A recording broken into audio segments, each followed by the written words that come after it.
Well, the first thing I like to say is free food for all the blacks.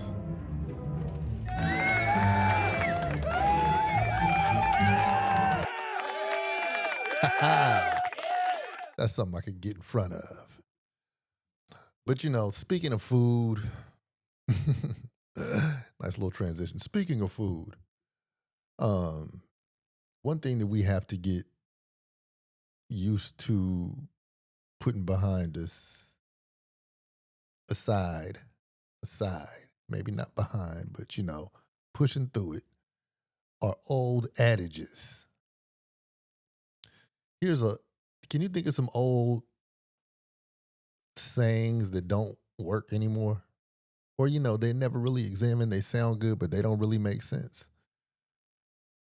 I'll give you a perfect one because I was in a situation, currently in a situation where I'm considering this, but the old adage don't work. This is the one I'm thinking about. Listen to your body. Okay. Listening to my body, that's a good thing. But that don't lead me to no answers. You know what I'm saying? Like, how do I know what the right answer is when I'm listening to my body? My mind's telling me no.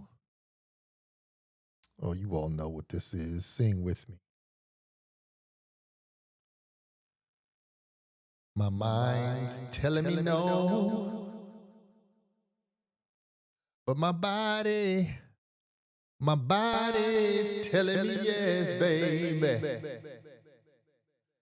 I don't want to hurt nobody. Right? So I don't know if listening to your body is always going to lead you to the right answer.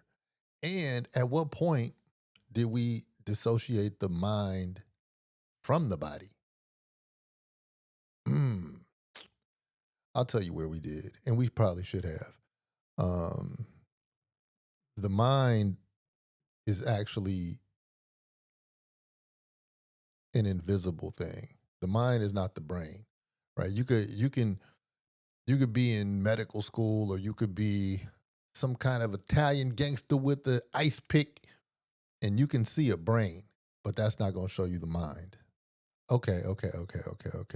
So at what point do we separate listening to your thoughts to listening to your body, right? Because without a spirit, your body's quiet too. You can't listen to it. So when something is going on with your body and people say listen to your body, I'm not sure how far that will get us.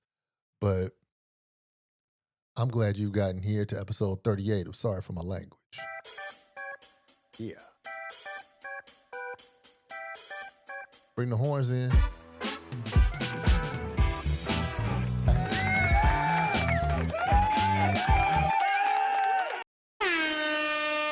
Episode 38 of Sorry for My Language, brought to you by Grindstone Universal. Go to grindstoneuniversal.com and get super fresh with the epitome of urban luxury. It's also a place where progress is made and truth is revealed. Think about that. Where progress is made and truth is revealed.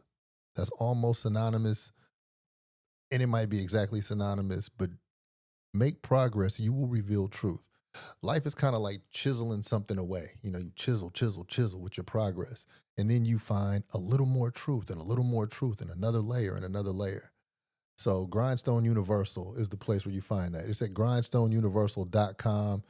And my goodness, do I have some things blossoming for this spring summer run. My goodness, I got my toes crossed that everything stays aligned in order to make this happen.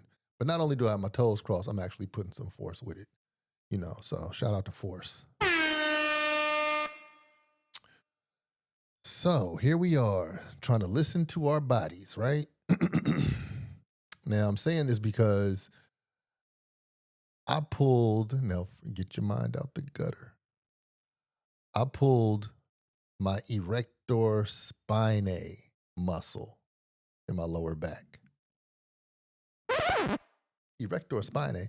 Yeah, I had to look this up. I had to really figure this out because my goodness, this hurts.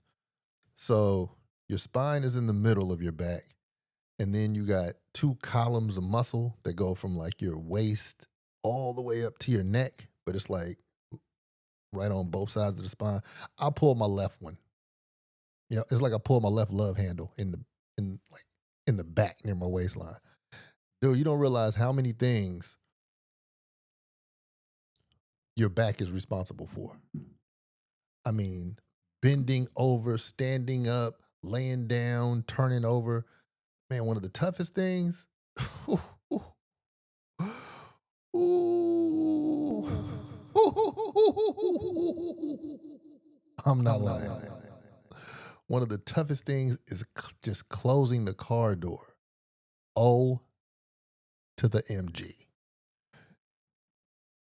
You just don't realize how much your back be doing shit. So, like right now, I got an Epsom salt bath waiting for me with the tea tree oil, with the apple cider vinegar, with the lavender Dr. Browners, with the suds, with the Epsom salt. One time for self-care.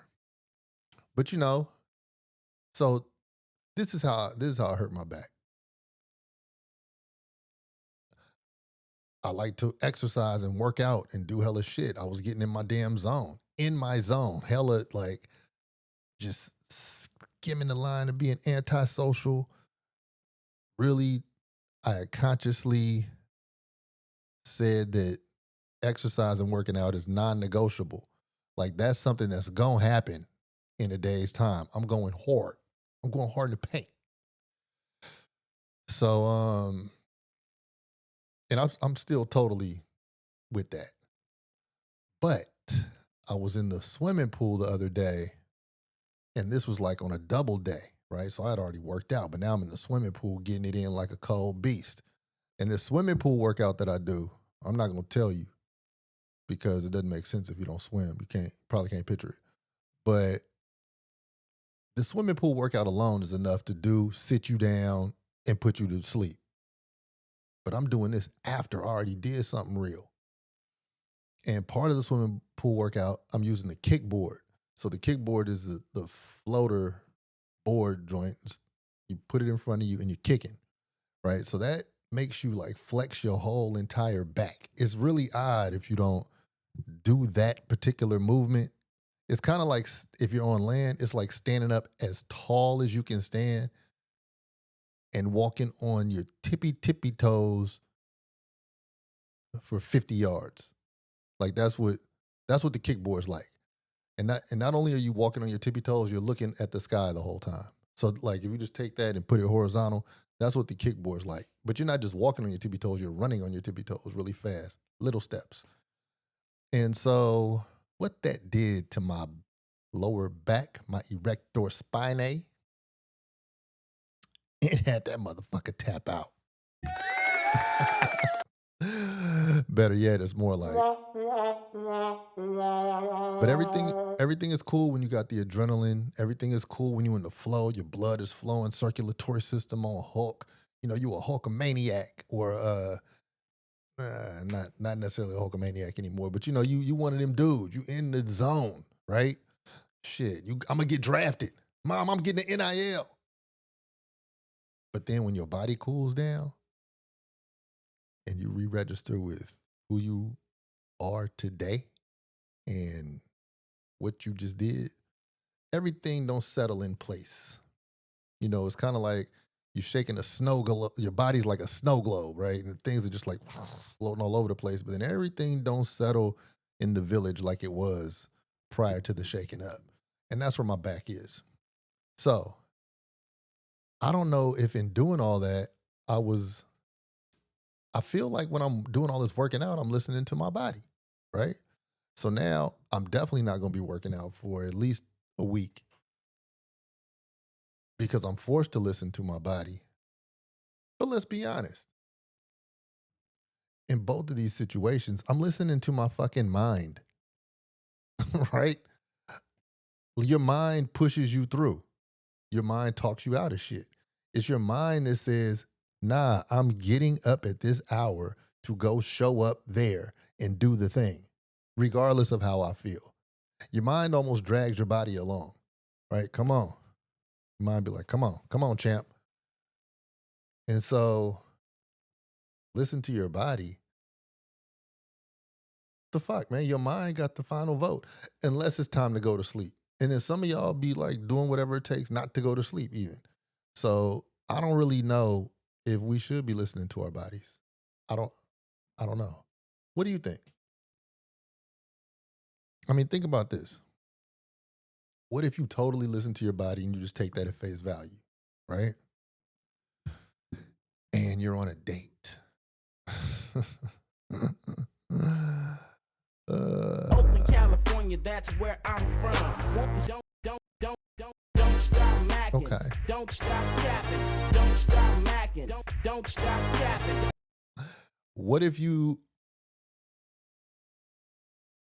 are really attracted to somebody and you listen to your body and you don't listen to your mind? Well, that might just get you the fortune, or that could get you 3 solid years in jail.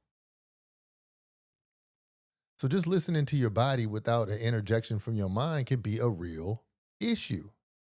Now, I do think there are times when I do think there are times when our body might tell us, man, get up and walk around, move around, like you feel that, like go do something right now. You gotta, man, lay down, take it easy. Those are great times to lay down and take it easy. But I advise you to check in with your mind as well. So I think there's a conversation, which makes the old adage something that is not as useful as it once seemed to be. Right? Listen to your body. Hmm. I mean, ain't listen to your body how people get diabetes, right? They just, man, I had an urge to eat a damn cherry flavored pack of annihilators right before I went to bed every night. Now your ass is a damn diabetic, right? Because you was listening to your body. Or were you listening to your mind? Or did you check in with one and not check in with the other? That part I don't know. But you could end up in a whole heap of trouble if you just listen to one of them, I think. Um, your mind just working, and not listen to your body. That's a problem too. But just think, listen to your body. Listen to your body. Listen to your body. Please listen to your body. Get its opinion. Then have that conversation. Mind, body, mind, body. What we gonna do? What we gonna do this time? Um, I would say like from an adolescent age and below, you really do listen to your body. And a lot of that serves you well, and a lot of that does not work functionally in society. Uh, I don't know about teenage girls, but teenage boys listen to their body a lot. I mean, I'm gonna eat everything now, and I want a bowl of cereal when I'm done, and I want to go. I'm gonna go. I'm gonna go spank Mr. Johnson. Yeah. Oh man, read between the lines. Um, I think teenagers listen to their body the most. I don't know about these screen addicted teenagers now, but I know that before Apple was a part of everybody's DNA, Microsoft was a part of everybody's DNA. I know that teenagers really listen to their bodies. Like you might just feel the need to jump over something or run. Like it was just you just firing off. You just have nerves just firing off. You got to do some stuff, yell if you need to, like whatever. And something about that is very cool. But in the society that we have, you get taught out of that early because it doesn't fully work. It might work in something that's a little more tribal or a little more rural, but in the metropolis, just going with bodily instinct, it don't really work. So how do we get back to listening to our bodies? Which to me feels like a very righteous place in a lot of ways, right? For instance, I know a lot of people who at one point wanted to have children. They wanted to have kids, but they talked their bodies out of it, and they got in the way because they were like, no, I need to have these 10 things in order before I bring a kid into the world. Now you don't have no damn kid, or you're old as fuck. And kids deserve young parents. Let's face it. If you don't believe me, ask any parent. You got to go to the park all the time. You got to step on Legos. You got to cover out like sockets with little plastic coverings. You got to do all type of stuff that's not really in your wheelhouse, right? But when you're young and excited, it's like really fucking cool. And oh, look at this. Oh, the baby threw up on me. Ah. It's like it's really, really cool and fun. And I love the babies, but it's a whole lot. And I think that you need to have like a youthful exuberance to do it right instead of like this measured way. Because once you're too calculated, what it takes to be a parent will get on your nerves more than be exciting. Just a little word, but I think that when you listen to your body more, you're gonna have that baby. You're gonna make that baby. You're gonna make that. You're gonna stuff that croissant. Make a little jelly roll. That's what you're gonna do. So at what point is listening to your body just flat out solid advice? I don't think I don't think it ever is. I think we should have the conversation between mind and body. And sometimes old adages just don't work. You know, eat, don't eat. Um, Drink water, don't drink water. I think you should drink water though. I think when you feel, matter of fact, I think when you feel the need to drink some water, you should be drinking some damn water. Water break. Mhm.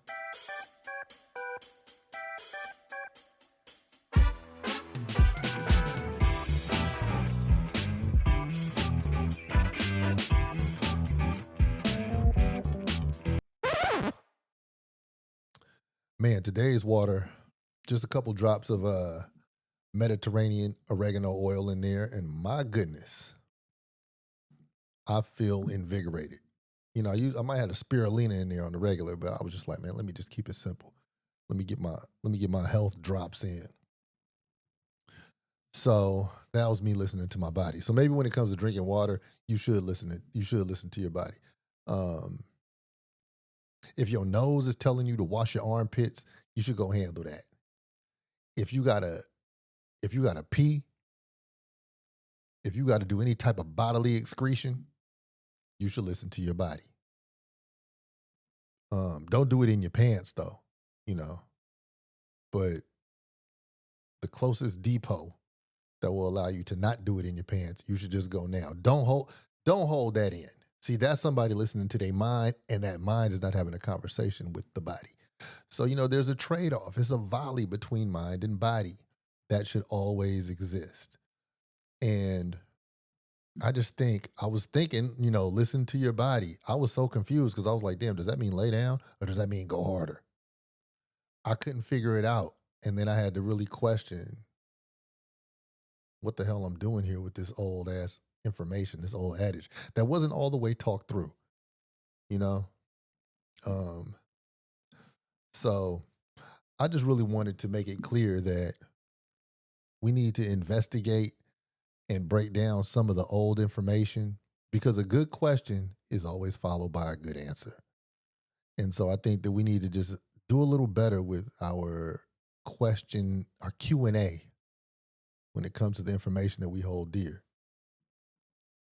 Some of us, a lot of information that we have, somebody of influence was in the right place, right time, and just brain farted. And somehow the people around them held on to that like that was law. And sometimes some things just need to be investigated a little more, need to be questioned a little more. And not even like question to find holes in it, but just question like, what did you mean by that? Right? Listen to your body. Okay. And then everybody start listening to their body. It's a whole different question and conversation for each persona, and everybody's doing the same method. I don't know. I don't like that. I don't like that for us. It's not, you know what? It's not even a blanket statement when it comes to just pee when you got to pee, because sometimes there's not always a place to pee, right? And I just don't advise you to just be letting it out. Although I have indeed on the New Jersey Turnpike in each type of weather pulled over on the side of the road, cars going 100 on the side of me. I have had to pull over and pee, and it's not always the safest place. But I was like, if I pee on myself, I might swerve and be tripping and looking down, and all types of madness might break out. That'll be much more dangerous. So I'm gonna go ahead and place my bet on getting clipped by this 18-wheeler, because I bet that driver don't want to clip me. But if I pee on myself, that's big trouble. That's big old trouble south of the border. So yeah, I've peed almost everywhere. Let's be honest about it. But as a man, you're supposed to. Like that, we just gifted with the ability to do that. So shout out to the men's and them. Don't hold it. And then actually, I'm gonna also tell you this: before I go somewhere, like if I'm gonna go somewhere and I know I'm not coming back for a minute, I might be late to the joint because I'm gonna stick around the house until I drop the kids off in the pool. You know what I'm saying? I'm gonna stick around. I'm not gonna be somewhere holding in some matter. Nah. We chunking that deuce before we leave the cribbiest. And that's straight up how that's gonna go. So that's me listening to my body. That's me actually overriding my body with my mind. Like, hey, that's like walking your dog. My mind is the dog walker, my body's the dog. I'm like, oh, whoa. We not going back. We not doing nothing till you handle your business out here. The dog want to sniff on everything, look around, listen to the sounds. Hey, we gonna be here all night. We gonna chunk that deuce. Or we gonna make it splash. So, not too sure how I got there, but I would like to say that listening to your body is a beautiful thing if you have your ear close to your body without distractions, your inner ear close to your inner body, right? Let the conversation be present. Let the conversation stay present, but relying on old information, trying to live now. And now is always changing. Now is different than it was when I started this episode. The now keeps on changing. And so you have to update your software. So I'm just saying, evaluate your old adages, see if they're still fit for you. Who knows? But listen to your body. If it's confusing to you, don't worry, you're not alone. I'm confused as well. And so I just wanted to come drop that off. Just wanted to come drop that kid in the pool. And for this episode of Sorry for My Lengua, I'm Grindstone. One thing you should do is tell a friend to like, subscribe, and comment down below. This is episode 38 of Sorry for My Language. I'm Grindstone. Go to grindstoneuniversal.com.